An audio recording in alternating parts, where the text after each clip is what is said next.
আপনারা একটু গেটটা ছেড়ে দিন। হ্যাঁ হ্যাঁ নিশ্চয়ই। আরে আপনারা সরলে তোরা ঢুকবে।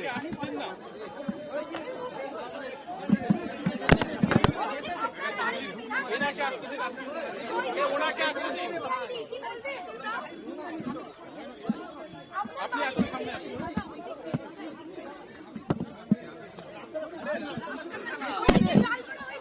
ওনাকে আসিয়ে দিন আগে। ওনাকে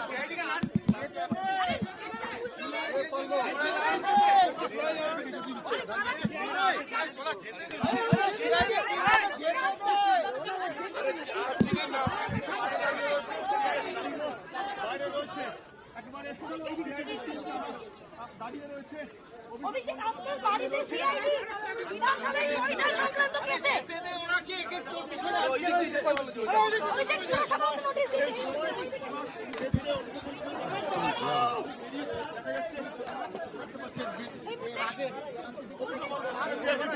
কথা বলতে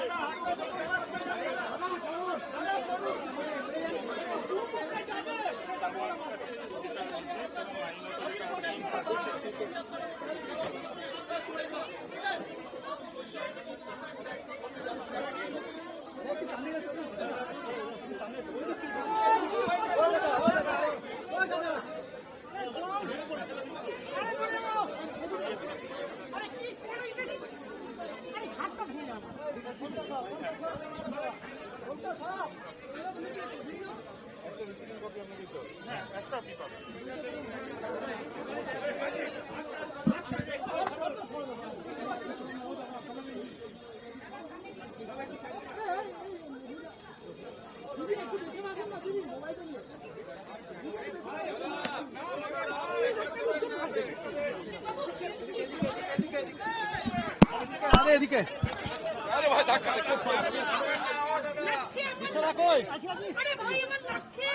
আস্তে মেয়েরা আছে, আস্তে আস্তে আস্তে মেয়েরা আছে, আস্তে প্লিজ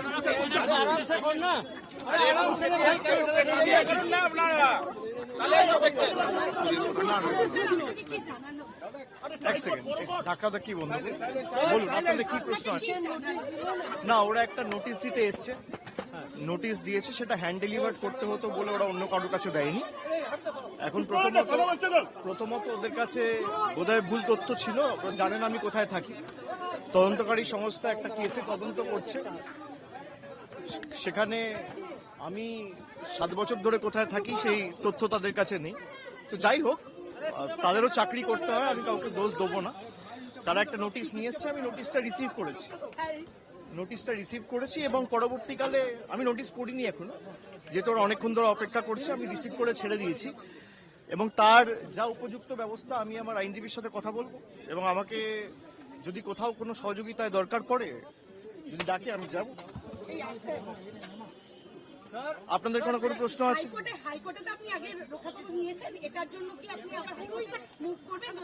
আমি নোটিশটা পড়িনি এখন, আমি পড়ি, আমি খালি রিসিভ, আপনারা দেখলেন আমি রিসিভ করে আপনাদের সাথে কথা বলতে এসেছি। আইনি সহায়তা নেবেন? নিশ্চিতভাবে আমার আইনি সহায়তা নেওয়ার অধিকার আছে, এবং আমি আমার আইনজীবীর সাথে কথা বলবো, তারা যে পরামর্শ দেবে। এবং আমার তো লোকানোর কিছু নেই। আমি বিগত দিনেও যখন আমাকে ইডি, সিবিআই, এমনকি দিল্লিতেও ডেকেছে, আমি সবসময় তদন্তে সহযোগিতা করেছি, কোঅপারেট করেছি। এখানেও আমাকে যখন ডেকেছে নবজোয়ারের সময়, আমার পদযাত্রা আটকে, কর্মসূচি আটকে, একবার সিবিআই ডেকে পাঠিয়েছে, একবার ইডি ডেকে পাঠিয়েছে, আমি গেছি। আমি সব মিলিয়ে কিছু না হলেও প্রায় 10 থেকে 12 বার দিল্লি কলকাতা মিলিয়ে এদের কাছে অ্যাপিয়ার করেছি। আমি তো কোথাও পালিয়ে যাইনি। আজকেই আপনার ঘোষণা, বিভিন্ন জায়গায় আপনি যাওয়ার কথা, সেখানে আজকেই এই সিআইডি কি বলবে? না, সে তো রাজনৈতিক, এগুলো নিজেদের স্বার্থ রয়েছে, সে কারণে অপব্যবহার, ক্ষমতার অপব্যবহার যদি কেউ করে, ক্ষমতায় বেশি দিন তারা টেকে না। আমি নিশ্চিতভাবে যাব, আমার পূর্ব ঘোষিত কর্মসূচি রয়েছে। আমি বেলেঘাটাতেও গেছিলাম সকালে, এবং আমার বিকেলে সোনারপুরে যাওয়ার কথা রয়েছে। যদিও ওখানে ওরা একটা অশান্তি তৈরি করার চেষ্টা করছে, এবং যারা এলাকায় যারা ভিকটিম ফ্যামিলি, তাদেরকেও বিভিন্নভাবে শাসানো হয়েছে। আমি বেলেঘাটাও বিশ্বজিৎ পটনায়কের পরিবারের সাথে দেখা করলাম, ওদেরকেও যেভাবে ভয় দেখানো হচ্ছে ওদের বাড়িতে গিয়ে। আমি যখন বেলেঘাটার পার্টি অফিসে ওদের সাথে মিট করি, ওই সময়টাতে ওদের বাড়িতে গিয়ে বিজেপির কিছু লোকেরা ধমকাচ্ছে, চমকাচ্ছে, এবং পুলিশ নীরব দর্শক, তাদেরও চাকরি বাঁচাতে হবে, সুতরাং কিছু করার নেই। কিন্তু আমরা এই লড়াইয়ের ময়দান থেকে সরবো না। এসব করে আমাকে আগেও দমাতে পারেনি, আমি আগামী দিনেও মাথা নত করার ছেলে না। আপনারা কেএমসি নিয়ে আমাকে প্রশ্ন করেছেন যে কেএমসি আমাকে নোটিশ দিয়েছে। কেএমসি যে নোটিশ দিয়েছে তার রিপ্লাই আমি ইতিমধ্যেই দিয়েছি, এবং গতকাল আমরা হাইকোর্টেও মুভ করেছি, কোর্টে কেসও ফাইল করা হয়েছে। যদি কেউ ভাবে যে ডেকে ভয় দেখিয়ে চমকে জোর জবরদস্তি ফেক কেসে ইমপ্লিকেট করে জেলে ঢুকিয়ে আমাদের মাথা নত করবে, আমরা ওই ধাতুতে তৈরি নই। সবাই সবাই সবাই অমিত শাহর পদলেহন করে বিজেপিতে যোগদান করে নিজেদের রাজনৈতিক স্বার্থ চরিতার্থ করতে বিজেপিতে যায় না। যাদের মাথার উপর দুটো তিনটে চারটে করে সিবিআই ইডি কেস ঝুলছে, যাদের মাথায় দুটো তিনটে চারটে করে ইডি সিবিআই কেস ঝুলছে, তারা আজকে দুর্নীতি নিয়ে, দুর্নীতি রোধ করা নিয়ে বড় বড় ভাষণ দিচ্ছে। যারা তৃণমূলকে চোর বলে, বাংলায় স্বাধীনতার পর প্রফুল্ল সেন, প্রফুল্ল ঘোষ, অজয় মুখোপাধ্যায়, সিদ্ধার্থ শঙ্কর রায়, পরবর্তীকালে সিপিএম জমানায় জ্যোতি বসু, বুদ্ধ ভট্টাচার্য, পরিবর্তনের পালাবদলের পর মমতা ব্যানার্জি সহ কোন মুখ্যমন্ত্রীকে দোকান কাটার মতো টিভির ক্যামেরার সামনে হাত বার করে টাকা নিতে দেখা যায়নি। এখন বাংলার যিনি মুখ্যমন্ত্রী, তাকে টিভির পর্দায় নির্লজ্জের মতো দোকান কাটার মতো হাত বাড়িয়ে টাকা নিতে, ঘুষ নিতে দেখা গেছে। এটা আমাদের চোর বলে? মানুষ বোকা নয়। যারা লুটপাট করে ক্ষমতায় এসছে, যেভাবে রাষ্ট্রশক্তিকে ব্যবহার করে অনৈতিকভাবে ক্ষমতায় এসছে, এর বিচার মানুষ আগামী দিন করবে, এই বিশ্বাস আমার জনগণের উপর এবং গণতন্ত্রের উপর আছে। তখন তো উনি তৃণমূলে ছিলেন, এটা উনি দাবি করেন যে তখন উনি তৃণমূলে ছিলেন, যখন এই টাকা নিতে দেখা গিয়েছে। হ্যাঁ, তো ছিলেন, কিন্তু তৃণমূল কি নিতে বলেছে? তাহলে যখন তৃণমূলে ছিলেন তখন এই কথাটা বললেন না কেন? তৃণমূল কি তাকে টাকা নিতে বলেছে? তাহলে তিনি পার্টি অফিসে বসে নিতেন, তা তো নেননি। যখন তাকে ইডি সিবিআই ডেকেছিল 2018 উনি যখন নারদ কাণ্ডের তদন্ত চলছিল, তখন তো তিনি বলেননি। আজকে বিজেপিতে গিয়ে বলছেন কেন?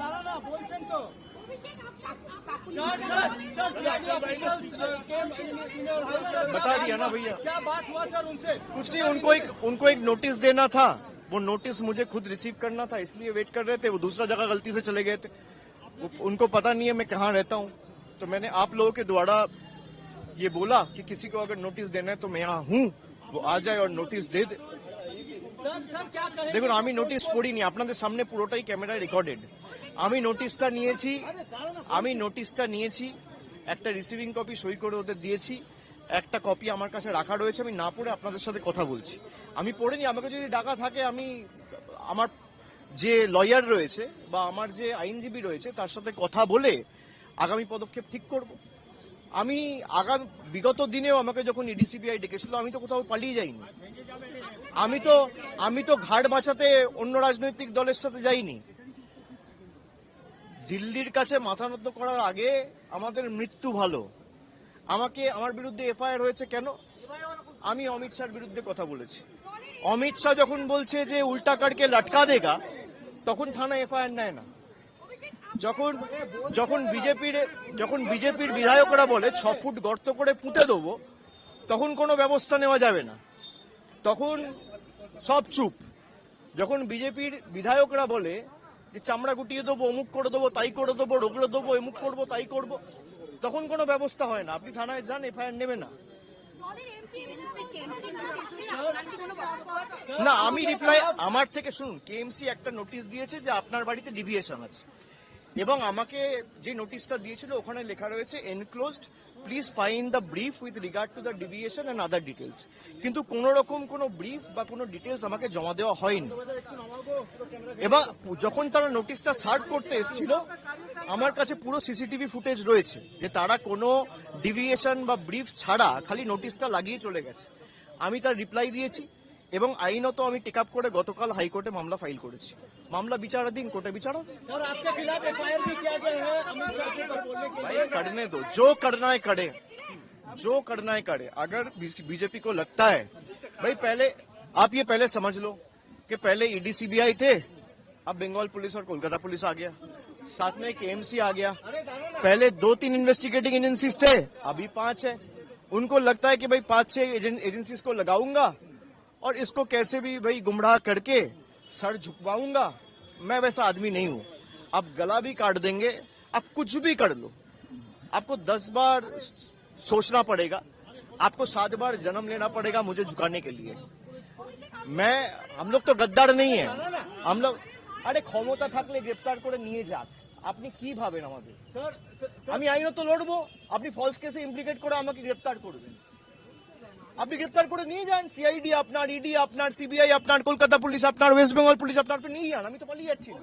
আমি এখানে আছি আপনাদের প্রশ্ন ফেস করছি सर पोस्ट पोल वायलेंस में जो लोग पीड़ित हैं उनके साथ आज मुलाकात करने जाएंगे सर क्या अवस्था में अभी है मैं गया था सुबह एक परिवार से मिला था अभी फिर आधे घंटे 1 घंटे में निकलूंगा दूसरा एक परिवार से सोनारपुर में भी मिलने जाऊंगा सर ये होल्डिंग सेंटर्स के ऊपर क्या कहना है होल्डिंग सेंटर्स जो सेटअप किया गया है वो सर होल्डिंग सेंटर्स के ऊपर सर होल्डिंग सेंटर्स আপনার কানে কানে বলেছে আপনার কানে কানে বলেছে দল সমষ্টিগত পরিবার দলে আলোচনা করার সুযোগ রয়েছে অনেকে আলোচনা করছে দলের ভিতর অনেকে সমালোচনা করছে আমি পুরোটাকেই স্বাগত জানাচ্ছি सर होल्डिंग सेंटर के ऊपर क्या कहना है सर उसमें इलीगल है कोई रूल फॉलो नहीं करके किया गया है